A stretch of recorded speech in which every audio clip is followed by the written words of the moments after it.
I think what's increasingly prevalent in the world is global warming and the rise of the green consumer. What we're seeing is that increasing outreach into the realms of sustainability, but also the importance of having recreational space. We're finding half of the world's population now living in inner city centres, wanting the hustle and the bustle of inner city living.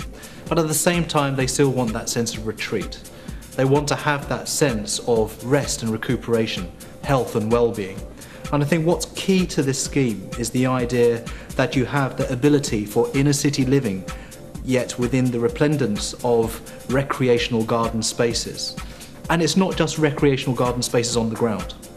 It's putting recreational garden spaces in the sky that offer health and well-being, social amenity, recreation. So what is central to the scheme is the idea of open space, and the open space that has a huge benefit to the occupants and those city dwellers, those families, those double income, no kids yet generation, so that there's a real sense of buzz and community. So open space is key. One of those key elements to the design within that open space is a recreational beach facility. I mean, it's going to be such an iconic feature. I don't think there's been anything like this in the world that is so interesting in that it's a beach within the city. Yes, sure, you can get sort of recreational beaches that are sort of made up for a particular period of time within a festival. I remember going to a beach in London within the sort of the arts and cultural festivals that take place down by the River Thames every year. But nevertheless, that's just a short period of time. This is a 24-hour, 12-month a year, 365 days a year environment that people will be able to enjoy. But it's not just about the beach. It's not just about being able to go and paddle in the water. It's all the other recreational facilities that support it. You know, wonderful garden environments, wonderful sort of water cascades, wonderful fountains that provide that real sense of arrival. And you know that when you're arriving at this space, it's something that is pleasurable, but also very sophisticated. There is this balance between being playful and being upmarket. And so I think it'll be a destination that people will come to understand and respect. In many respects, it's following that sort of adage by the urban historian Jan Gehl. It's places, people, buildings, and in said order, please. What it means is that we're able to try and create places that people can enjoy.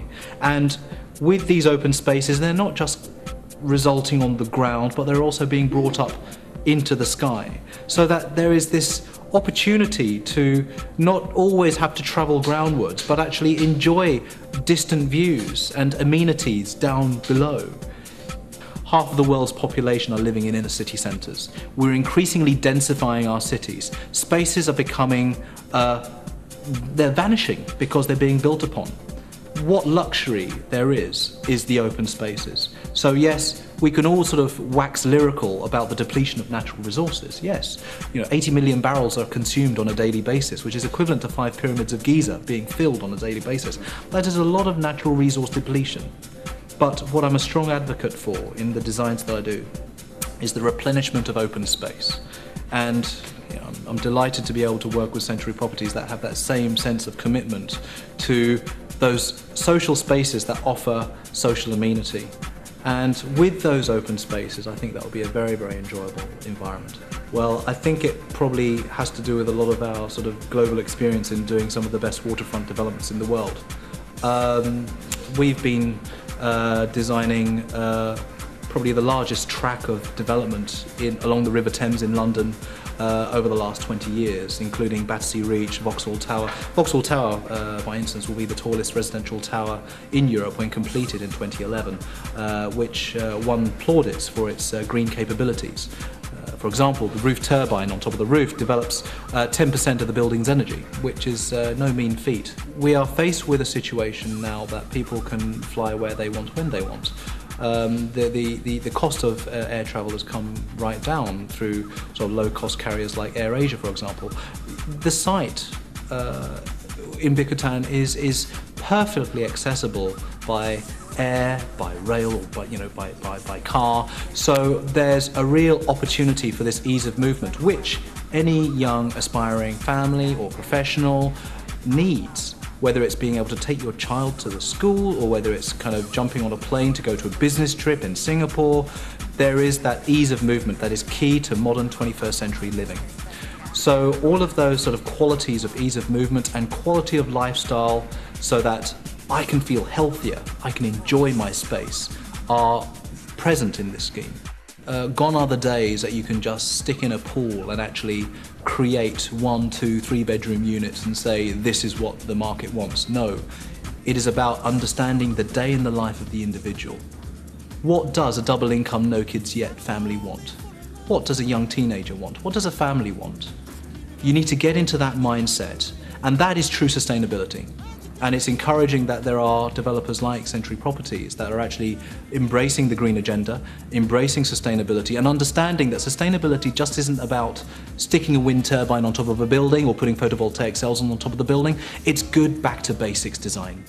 Ensuring that there is the appropriate orientation of the buildings to minimize low-angle sun, encourage cross-ventilation, driving the energy bills down, which is something that you're actually giving back to the purchaser. I mean, I've worked with some of the great developers in the world and have been very fortunate to do so. And I would like to say that Century Properties is very much a cut above, from a point of view that it really does embrace development very, very holistically. So you're already thinking about target market and target audience, and so it's something that I think there's a bit of a kinship here. Naturally, as a design practice, we like to start with the people. We actually like to start with the social demographic and what the needs are of the individual. But you're doing this. You actually think about those individuals that will be moving into the properties. You're actually starting from that sort of grassroots level.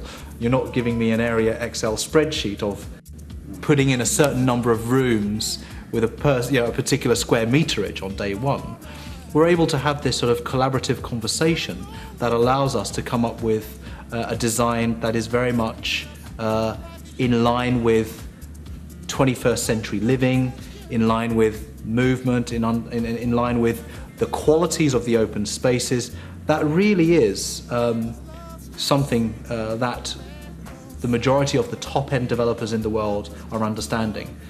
Yeah, I mean, I think it's very important. We can no longer just basically turn a blind eye to the fact that there are people out there who've watched The Inconvenient Truth. They've seen Al Gore wax lyrical about the global warming. So we need to realize that, yes, we need to be saving our planet. And certainly one of the key design aspects, in addition to the open spaces and the wonderful, pleasurable environments that the people can enjoy in AZURE, is the sustainable element. Looking at various sort of features that sort of minimize solar gain, reduce heat island effect, incorporate opportunities for natural ventilation, good quality daylight penetration, thus reducing the need for artificial lighting. All of these are back to basics approaches that don't necessarily add cost. Well, I mean, we are doing a very, very large project, which is actually 4 times bigger than Manhattan. This is basically demonstrating that sustainability can move from the micro scale of a carbon neutral house through to the macro scale of a complete city. It is basically a testimony to knowing sustainability and how some of those principles can be applied to a city. This is an 80,000 acre master plan that'll be basically a sustained growth city over a period of 30 years. And I guess we're very lucky to have a very good design team, master planning team, architecture team, interior team that can deliver projects from the macro scale to the micro scale. Okay, well, if only I could meet every single resident of AZURE, because I think the most important thing is getting that sort of sense of feedback. I mean, when I was at university, or even prior, I always thought that it must be an amazing opportunity to actually see something from the sketch actually then be delivered physically into a building. And it gives me great joy and pleasure to see people enjoying the buildings that I've designed around the world. I would really like to one day meet some of the residents of AZURE. I'm sure they'll have a wonderful time there. I wish them all the very best. I hope that they enjoy the beach, and good luck to them all. Enjoy.